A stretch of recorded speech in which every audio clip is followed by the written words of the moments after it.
किस तरह से? देखिए, एम्स में जो प्रकरण चल रहा है बड़ा खेदजनक इसलिए है कि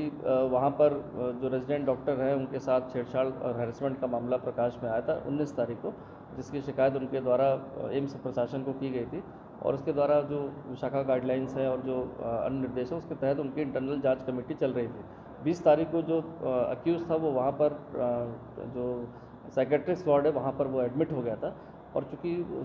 पुलिस को ये कंप्लेंट बाद में मिली थी, वहाँ पर लगातार भीड़ होने के कारण पुलिस को वहाँ पर बुलाया गया था। जब पुलिस वहाँ पहुँची तो देखा कि जो अक्यूज़ था वो वार्ड में था और बाहर 250 से 300 डॉक्टर्स वहाँ पर इकट्ठा थे और उनकी एक ही डिमांड थी कि वो उसको सज़ा दी जाए, मौके पर सज़ा दी जाए। और इसको देखकर काफ़ी आक्रोशित थे। काफ़ी देर तक एम्स के प्रशासन और पुलिस द्वारा समझाया गया, लेकिन जब समझाने के बाद भी ज़्यादा आक्रोशित हो गए और भीड़ ज़्यादा इकट्ठा होने लगी और कोई मैन हैंडलिंग ना हो, कोई मॉब लिंचिंग ना हो जाए, कोई ऐसी घटना फ्री ना हो जाए, इसको देखते हुए एम्स के जो सिक्योरिटी पर्सनल है उनके द्वारा पुलिस को बताया गया कि एक उनके द्वारा जो रैम्प बनी हुई है वहाँ से भी इमरजेंसी एग्जिट वो कराते हैं और इन्हीं परिस्थितियों के लिए ये बना हुआ है। उसको देखते हुए गाड़ी 4th मंजिल पर अक्यूज़्ड को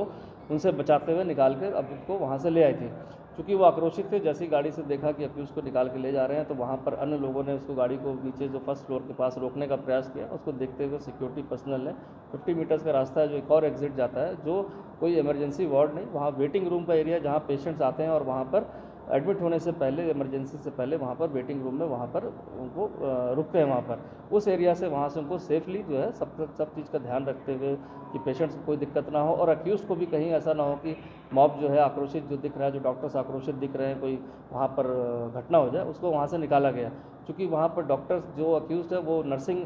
स्टाफ से रिलेटेड है और चूँकि नर्सिंग स्टाफ भी वहाँ पर भारी संख्या में एकत्र था, तो कहीं डॉक्टर्स और नर्सिंग स्टाफ के बीच में कोई क्लैश ना हो, पुलिस या जो एम्स प्रशासन है उसके बीच में कोई क्लैश ना हो और जो वहाँ पर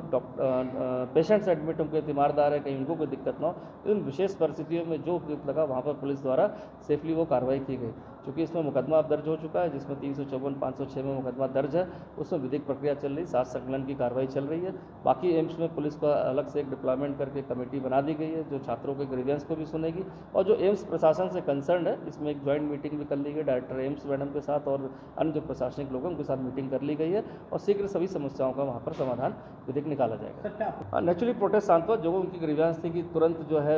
एम्स प्रशासन ने एक्शन नहीं लिया जैसा उनका कहना था, लेकिन उनके द्वारा कमेटी बना दी गई थी, सस्पेंशन ऑर्डर इशू कर दिया गया था। कुछ उनकी डिमांड्स है जो एम्स प्रशासन से है, उसके टर्मिनेशन को लेकर है, अपनी सेफ्टी एंड सिक्योरिटी को लेकर है, उसको हमने अश्योर किया और मुझे लगता है कि ये बातें उनकी समझ में आई हैं। जो कानूनी काम चल रहा है, जो प्रक्रिया चल रही है उससे संतुष्ट है और ये अपनी हड़ताल को खत्म करके वापस अपने काम पर भी आएंगे। दो चीज़ें हैं कि चूँकि डॉक्टर साहब लीगल प्रोविजंस की जानकारी इतनी नहीं होती, जो कंप्लेंट लिखी गई थी उस पर तत्काल उसी धाराओं में मुकदमा लिखा गया जो कंप्लेंट थी, जो एक्चुअल फैक्ट है छेड़खानी के 354 और धमकाने का 506 में। और दूसरी बात रही अरेस्ट की बात, वो एविडेंसेस के बाद वो सारी कार्रवाई होती है और जिन धाराओं में अरेस्ट की जा सकती है उन्हीं धाराओं में पुलिस अरेस्ट करती है। वो कानूनी प्रक्रिया जो मुझे लगता है कि कहीं ना कहीं इतने आवेश में है या इतने भावनात्मक रूप से परेशान है तो कहीं ना कहीं आरोप लगते हैं, लेकिन जो पुलिस ने अपनी कार्रवाई करी वो विधि सम्मत एकदम सही है। वो आने वाले एविडेंस के ऊपर है, क्या गिरफ्तारी उन धाराओं में सेक्शंस में, चूँकि जो हमारे विभिन्न तरह की गाइडलाइंस है उसका जरूर हम पालन करेंगे जो कानूनी प्रक्रिया है। हाँ, अगर इस दौरान इन्वेस्टिगेशन के दौरान कोई गवाहों को धमकाता है, डराता है या कोई